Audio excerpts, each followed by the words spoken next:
What's going on, Jeromes? Beautiful day for some Q&A. Thank you, everyone who submitted questions. First up, William Marshall, Billy Marsh. Andy, thank you for giving the shout out to my third cousin Jim when he passed. It's incredibly appreciated. Shout out again, Jimbo. Jimbo is the man. All right. Thank you also for the content making my 5-year-old son laugh when you say poo poo. When do I say poo poo? Probably a lot. Anyways, but yeah, we're for the whole family. Something like that. My questions are this. Do you believe that Jordan Davis is someone the Vikings should gun for in free agency? Absolutely.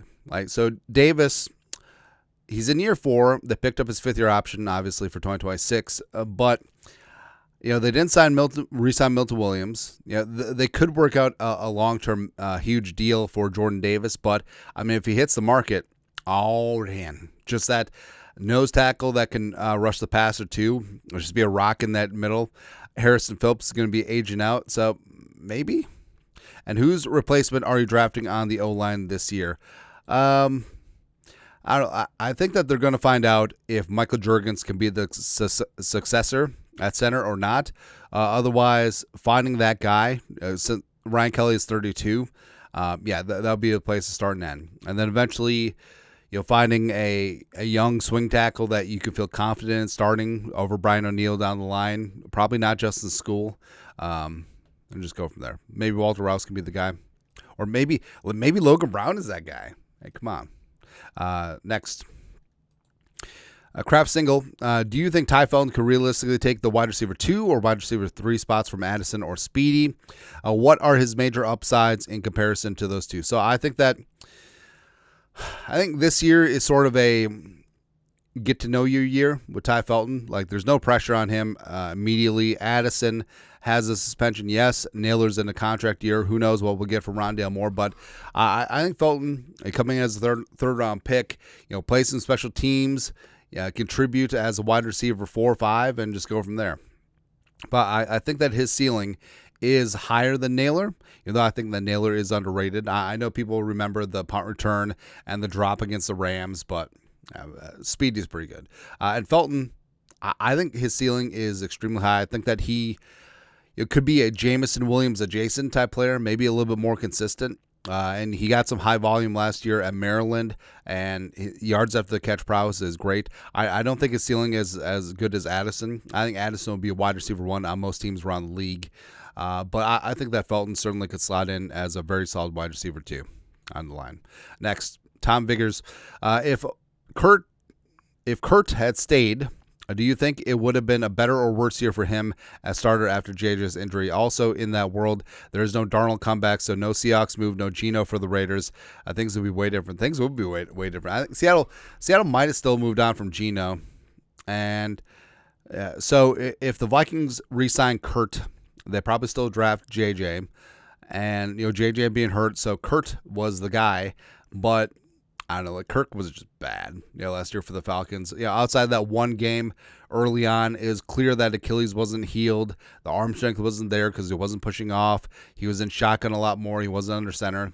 So I think the Vikings, given away the rest of the division, the Vikings might have gone 9-8, somewhere in there. They could have rallied around, the defense. The offense certainly would have changed. A lot more quick passes, but just wouldn't have been good.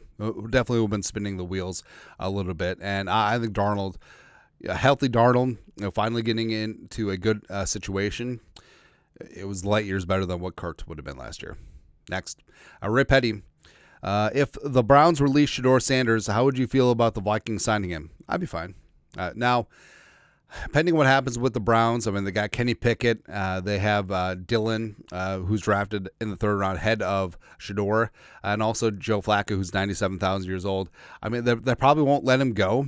Waive him, try and get him down to the practice squad, even though he was a 5th-round pick, and that happens to 5th-rounders all the time. I feel like there's a mandate from ownership on Andrew Barry and Stefanski to take Shedeur Sanders, so probably not. But, if he's available, I would consider taking a shot on him, but then again, the Vikings could have just drafted him, and they do seem pretty confident in Max Brosmer and Brett Rippon-Ass plus Sam Howell. So the Vikings may be fine with their first 4, but say Brosmer doesn't live up to some expectations and Sanders does become available, I mean, maybe. Why the hell not, right? So he could be the next quarterback to go through the Kevin O'Connell Center for quarterbacks who can't throw good and want to learn how to do other stuff too. Although he can throw. A lot of them are bubble screens. Yeah, just to Travis and Jimmy Horn Jr. That's it. Lastly, Chase SX OG Jerome. Do you see a Metellus extension happening before preseason? Yes. I wouldn't be shocked at all if the Metellus deal is done. Probably 2 or 3 year deal, something in the neighborhood of 15, 16 million per year, around the BZ extension, because I think that what it comes down to is that do they see him as a linebacker? Do they see him as a safety? Do they see him as a slot corner? What's that contract going to be? And Rosenhaus is a dog, man. But he has done business with the Vikings recently. He's also Van Ginkel's agent, so I wouldn't be shocked if the framework of a Metellus deal is done and they're waiting for training camp to announce it. Because as we said before, teams, especially the Spielman years, teams like to start off training camp with a extension for a fan favorite, and Metellus definitely is a fan favorite, man. So I think the Vikings, they've set a really good precedent of taking care of their own, and Metellus, I'm sure that deal will get done, and we'll just go from there. Anyways, Q&A for this beautiful day. You guys are the best. You know what to do. Skol, production value.